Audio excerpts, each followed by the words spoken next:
జూబ్లీహిల్స్ ఒక్కటే కాదు, హైదరాబాద్ జిల్లా ఎన్నికల కోడ్ అమల్లో ఉంటుందన్నారు జిల్లా ఎన్నికల అధికారి కర్నల్. కోడ్ను ఉల్లంఘిస్తే కఠిన చర్యలు తీసుకుంటామని స్పష్టం చేశారు. ప్రజలు డబ్బులు వెంట తీసుకెళ్తే పక్కా డాక్యుమెంట్స్ ని చూపించాలంటున్నారు. 20,000 కంటే ఎక్కువ పట్టుకెళ్తే వాటికి ఆధారాలు చూపించాల్సిందేనన్నారు ఎన్నికల అధికారి. లేదంటే వాటిని స్వాధీనం చేసుకుంటామని తెలిపారు. డబ్బు ఎలా వచ్చింది, ఎక్కడి నుంచి తీసుకెళ్తున్నారు, డబ్బులు ఎలా సంపాదించారు అన్న అంశాలకు సంబంధించి డాక్యుమెంట్స్ ను చూపించాల్సి ఉంటుందన్నారు.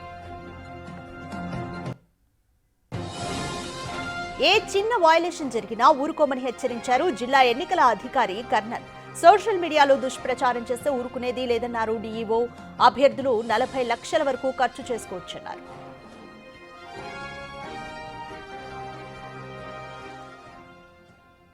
Cash above 10 lakhs will be report to unaccounted cash report to income tax.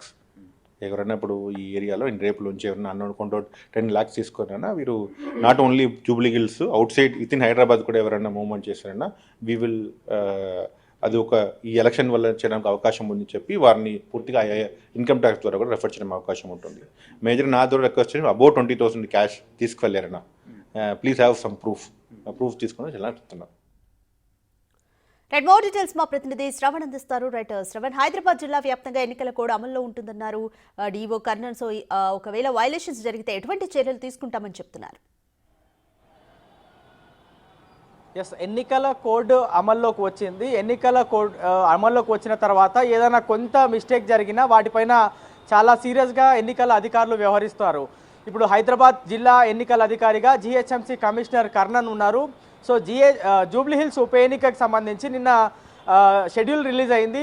So ఈ షెడ్యూల్ రిలీజ్ అయిన తర్వాత ఇక మీద పూర్తి స్థాయిలో కేవలం జూబ్లీహిల్స్ అసెంబ్లీ నియోజకవర్గానికే కాకుండా హైదరాబాద్ రెవెన్యూ డివిజన్ మొత్తం కూడా, అంటే రెవెన్యూ కాన్స్టిట్యున్సీ మొత్తం కూడా ఎన్నికల కోడ్ అమల్లో ఉంటుంది. ఎవరైనా ఈ రూల్స్ అతిక్రమిస్తే, ముఖ్యంగా డబ్బులు తీసుకొని వెళ్ళాలన్నా వాళ్ళు పూర్తి స్థాయిలో వాటికి సంబంధించిన డాక్యుమెంట్స్ చూపించాల్సి ఉంటుంది. ఒక సామాన్యుడు 20,000 కన్నా అధికంగా జోబులు అంటే లిక్విడ్ క్యాష్ పెట్టుకొని వెళ్తుంటే మాత్రం వాటిపైన పూర్తి స్థాయిలో డాక్యుమెంట్స్ సమర్పించాల్సి ఉంటుంది. ఒకవేళ ఆ డాక్యుమెంట్స్ సమర్పించకపోతే ఆ డబ్బులు నేరుగా స్వాధీనం చేసుకునేటువంటి వెసులుబాటు ఉంటుంది. దాంతోపాటు అభ్యర్థులు కూడా చాలా జాగ్రత్తగా డబ్బులు ఖర్చు చేయాల్సి ఉంటుంది. వాళ్ళకి లిమిట్ దాదాపుగా 40 లక్షల రూపాయల వరకు మాత్రమే.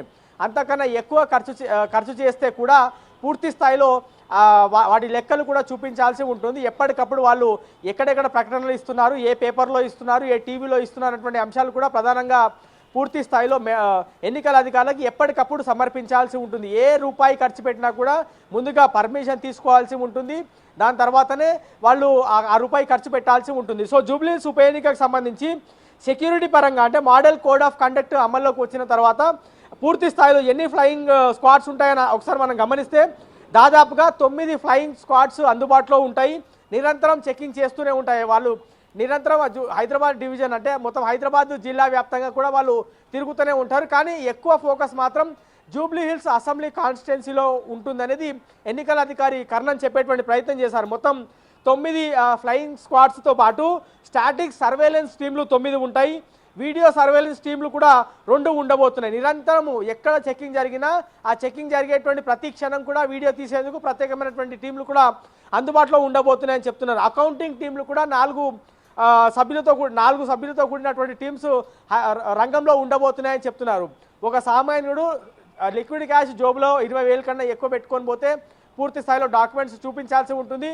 10 లక్షల రూపాయల కన్నా ఎక్కువ, ₹1 ఎక్కువ ఉన్నా సరే వాటిని నేరుగా ఇన్కమ్ ట్యాక్స్ అధికారులకు మేము అందజేస్తాము. దాని తర్వాత వాళ్ళ దగ్గర ఏమైనా ప్రూఫ్లు ఉంటే అవన్నీ ప్రూఫ్లు తీసుకొని వెళ్ళి ఇన్కమ్ ట్యాక్స్ అధికారులకు సమర్పించిన తర్వాతే ఆ డబ్బులు మళ్ళీ తిరిగి వస్తాయి. లేదు అంటే ఆ డబ్బులు తిరిగి రాకుండా ఉంటాయి. అనేక ఇబ్బందులు పడాల్సినటువంటి అవసరం ఉంటుంది, ఉత్పత్తి అవుతాయి. అంటే అవన్నీ కూడా అనేక ఇబ్బందులు వస్తూనే ఉంటాయి. సో హైదరాబాద్ జిల్లా వ్యాప్తంగా ఉన్నటువంటి జనాలు అందరూ కూడా చాలా అప్రమత్తంగా ఉండాల్సినటువంటి అవసరం ఉంది, జాగ్రత్తగా ఉండాల్సినటువంటి అవసరం ఉంది. ఇల్లీగల్ గా డబ్బులు క్యారీ చేసిన డబ్బులు ఎవరు రాధిక రైట్, ఇంకా సోషల్ మీడియాలో సర్క్యులేట్ అయ్యే మిస్ఇన్ఫర్మేషన్ కి సంబంధించి కూడా ఎటువంటి జాగ్రత్తలు తీసుకోబోతున్నారు, అలాగే ఎటువంటి హెచ్చరికలు జారీ చేస్తున్నారు డీఈఓ? ఇప్పుడు నార్మల్ క్రైమ్తో పోల్చుకుంటే సోషల్ మీడియాలో పెడుతున్నటువంటి పోస్టులు సోషల్ మీడియాలో వస్తున్నటువంటి ఫేక్ వార్తల మీదనే అత్యధికంగా కేసులు నమోదవుతున్నటువంటి దృశ్యాలు మనం క్రైమ్ రికార్డులో చూస్తే అర్థమవుతుంది. సో ఇప్పుడు ఎన్నికల నియమావళి మోడల్ కోడ్ ఆఫ్ కండక్ట్ అందుబాటులోకి వచ్చిన తర్వాత ఇప్పుడు పూర్తి స్థాయిలో సోషల్ మీడియాలో కూడా ప్రత్యేక నిఘా ఉండబోతుంది అనేది హైదరాబాద్ జిల్లా ఎన్నికల అధికారితో పాటు హైదరాబాద్ పోలీస్ కమిషనర్ సజ్జనార్ కూడా నిన్న మీడియా ముఖంగా చెప్పేటువంటి ప్రయత్నం చేశారు. పూర్తి స్థాయిలో సోషల్ మీడియాలో తప్పుడు ప్రచారాలు చేసినా కూడా వాళ్ళు సంజాయిషి ఇచ్చుకోవాల్సి ఉంటుంది. ఒకవేళ దానికి సరైనటువంటి సమాధానం ఇవ్వకపోతే వాళ్ళపైన క్రిమినల్ కేసులు నమోదు చేస్తాం, వాళ్ళు జైలుకి వెళ్ళేటువంటి సిచ్యువేషన్స్ కూడా ఉత్పన్నం కాబోతున్నాయని చెప్పేటువంటి ప్రయత్నం అధికారులు చేశారు. జిహెచ్ఎంసీ హెడ్ ఆఫీస్ అంటే హైదరాబాద్ జిల్లా ఎన్నికల అధికారి ఆఫీస్ ఉండేటువంటి జిహెచ్ఎంసీ ప్రధాన కార్యాలయంలో సోషల్ మీడియా పైన సర్వేలెన్స్ కోసం ప్రత్యేకంగా ఒక బృందం పనిచేయబోతుంది. అది కాకుండా హైదరాబాద్ పోలీసుల ఆధ్వర్యంలో ఒక ప్రత్యేకమైనటువంటి సోషల్ మీడియాలో నిఘా పెట్టేటువంటి టీం పనిచేయబోతుంది. దాంతోపాటు నియోజకవర్గాలకు అంటే జూబ్లీ హిల్స్ అసెంబ్లీ నియోజకవర్గాల్లో ఎవరైతే సోషల్ మీడియాలో పోస్టులు పెడుతున్నారో, ఎవరెవరు సోషల్ మీడియా అకౌంట్ ఎక్కువ వాడుతున్నారు, ఎక్కువ పోస్టులు పెడుతున్నారు, రోజుకి ఎన్ని పోస్టులు పెడుతున్నారు, వాటికి ఎంత మేర పర్మిషన్ ఉంది, ఎవరి మనోభావాలు దెబ్బతీస్తున్నారు, ఇవన్నీ ప్రతి అంశంపైన కూడా ఎన్నికల అధికారులు పూర్తి స్థాయిలో దృష్టి పెట్టబోతున్నారు. కొంత వైలేషన్ వచ్చినా సరే వాళ్ళ మీద నేరుగా క్రిమినల్ కేసులు బుక్ చేస్తామనేది హైదరాబాద్ పోలీస్ కమిషనర్తో పాటు జిల్లా ఎన్నికల అధికారి స్పష్టం చేశారు. స్టేటస్ పెట్టుకున్నా, వాట్సాప్ స్టేటస్ పెట్టుకున్నా, వాట్సాప్లో ఫేక్ వార్తలు ప్రమోట్ చేసినా లేదా ఫేక్ సర్వేలు ప్రమోట్ చేసినా, ఒక నాయకుడికి కొమ్ము కాస్తూ ఫేక్గా వార్తలు ప్రమోట్ చేసినా కానీ వాళ్ళపైన చర్యలు తీసుకుంటాం. ఏ అడ్వర్టైజ్మెంట్ చేసినా అది పేపర్ కావచ్చు, టీవీ కావచ్చు, సోషల్ మీడియాలో కావచ్చు, ఏది చేసినా సరే పూర్తి స్థాయిలో ఎన్నికల నియమావళికి లోబడి ఎన్నికల అధికారుల పర్మిషన్ తీసుకొనే ప్రచారం చేయాల్సి ఉంటుంది. ఒకవేళ పబ్లికేషన్ ఎన్నికల అధికారుల పర్మిషన్ లేకుండా పెడితే మాత్రం వాళ్ళ మీద ఛార్జెస్ ఫ్రేమ్ అవుతాయి. దాంతోపాటు వాళ్ళ మీద పెనాల్టీ కూడా పడేటువంటి అవకాశం, అంటే ఫైన్లు కూడా పడేటువంటి అవకాశం ఉంది. ఓవరాల్గా మాత్రం మోడల్ కోడ్ ఆఫ్ కండక్ట్ అనేది చాలా సీరియస్గా ఇంప్లిమెంట్ చేయబోతున్నాము అనేది ఎన్నికల అధికారులు నిన్న మా మీడియాతో మాట్లాడుతూ చాలా స్పష్టంగా చెప్పేటువంటి ప్రయత్నం చేశారు. అతి ముఖ్యంగా హైదరాబాద్లో అంటే చాలా బిజినెస్ మ్యాన్లు ఉంటారు, చాలా కమర్షియల్ యాక్టివిటీ జరుగుతూ ఉంటాయి. సామాన్యులు కూడా వాళ్ళ జీతం కూడా జోబులో పెట్టుకొని తీసుకువెళ్ళాలంటే కూడా వాళ్ళ దగ్గర ఫుల్ ప్రూఫ్ ఉండాలి.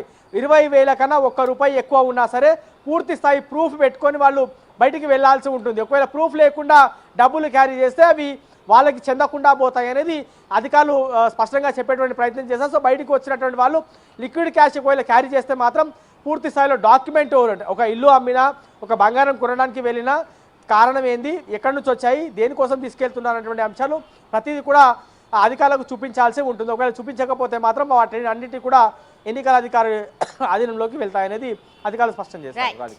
Thank you Shravan.